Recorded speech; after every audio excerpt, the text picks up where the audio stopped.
I'm Stacy Holmes, and this is Glordinary, a few moments where we celebrate God's glory and champion the ordinary. I'm glad you're here.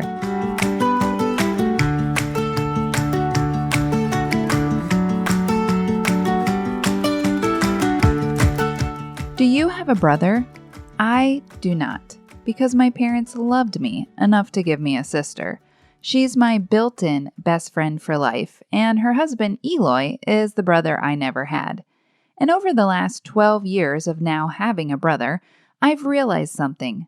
Brothers say things to you that a sister would never say. At least, not like that.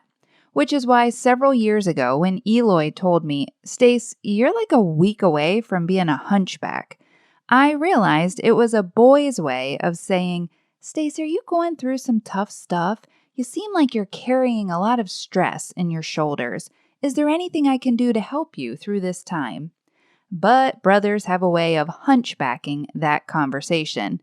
And just to cue our conspiracy theory brains, yes, I did start receiving ads on my phone for a posture corrector after Eloy called me a pre-hunchback. Big brother's always listening. Dun dun dun. And yes, I did buy the posture corrector back brace. Sucker. But here's the thing. Eloy, he wasn't wrong. At that time, my natural habit was to slouch a bit, to not stand up straight. And I had no idea. That tendency, that habit, was just one of over 30,000 habits experts claim that we make every single day. And none of those 30,000 take into account stressful or changing seasons of life. You know, like an argument, a car accident, a health crisis, a wedding, a divorce, a job change, moving, renovating, or simply being on hold for the next customer service representative. And yes, your call will be monitored for quality and training purposes. Our everyday, ordinary lives are decisions, and more decisions, over and over. And most of these decisions are happening so far under the radar, we don't even realize we're making them. And that's what we call a habit, when our brains are relieved of their thinking responsibilities and muscle memory takes over. We're all living according to our habits, for better or worse. Habits shape our lives, our schedules. They shape our worlds and our hearts. In fact, habits form us much more than we form them. And that's the message of Romans 12, 1 and 2. Listen to this. "Therefore, I urge you, brothers, in view of God's mercy, to offer yourselves as living sacrifices, holy and pleasing to God. This is your spiritual act of worship. Do not conform any longer to the pattern of this world, but be transformed by the renewing of your mind. Then you'll be able to test and approve what God's will is, His good, pleasing, and perfect will." It might be a familiar sounding passage to you, but I gotta be honest, I don't love reading Romans. Mainly because Paul's book to the Roman Christians, it's heady with a bunch of legal language.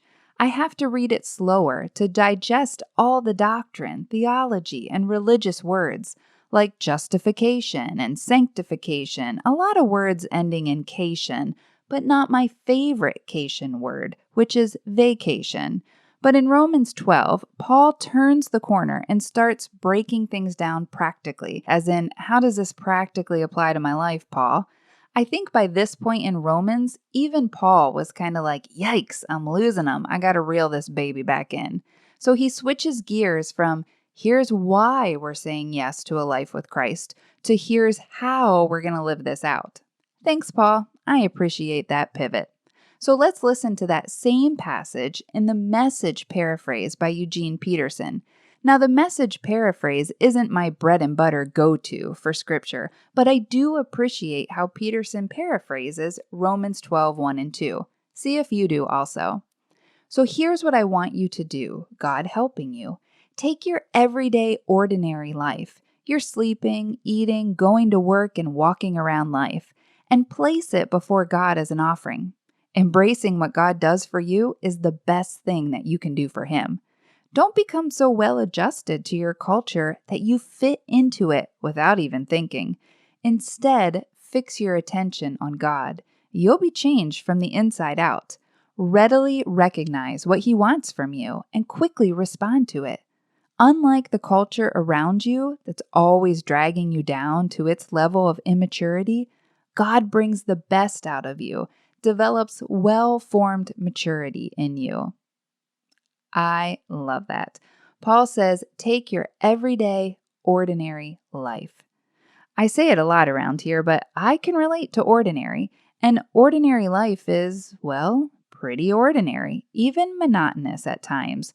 Load dishwasher, empty dishwasher, make dinner, clean up dinner, wash laundry, fold laundry, clock in, clock out. It's a big reason why we love weekends and vacations so much, to break up the mundane, everyday, ordinary life. But our habits aren't formed in the vacations of life. They're formed in the everyday, ordinary life. What's more is that habits are forming you and me in the everyday, ordinary parts of life. And that's actually great news because as disappointing as this may sound, real life, it's not vacation. It's not weekends and holidays. Real life is everyday. Real life is ordinary. And the only time we crave the monotony of ordinary life is during a crisis. But habits are formed and forming us in everyday, ordinary life. Something I enjoy leaning into are silent retreats, as in a few days of unplugged silence and solitude.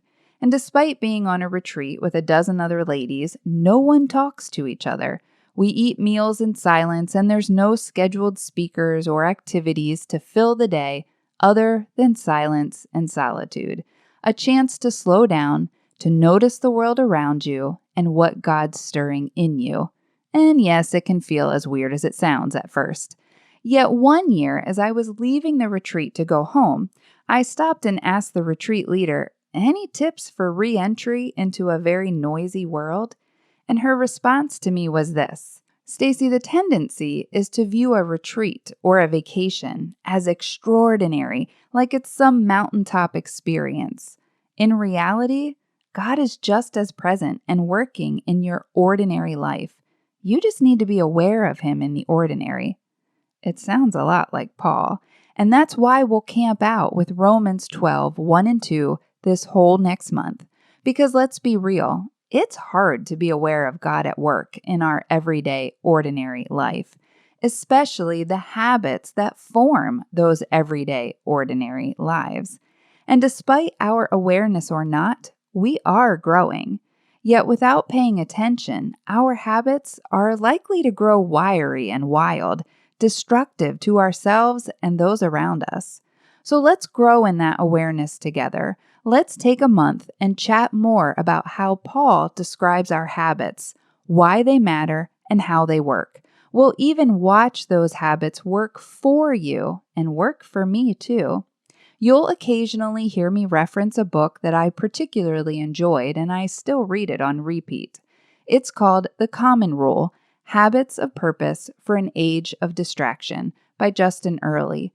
His book is a lifeline of common, everyday, simple habits for our anxious, exhausted, overscheduled, and even depressed souls.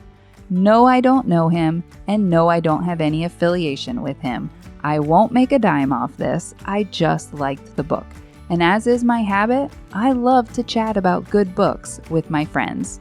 So let's remember Paul's words, taking it piece by piece this next month. And with God helping us, let's take our everyday, ordinary lives, our sleeping, eating, going to work, and walking around lives, and place it before God as an offering to come as we are, all the good, the not so great, and the works in progress that we are. Remember, you're not alone in this. I'm praying for you, friend. Have a glordinary day.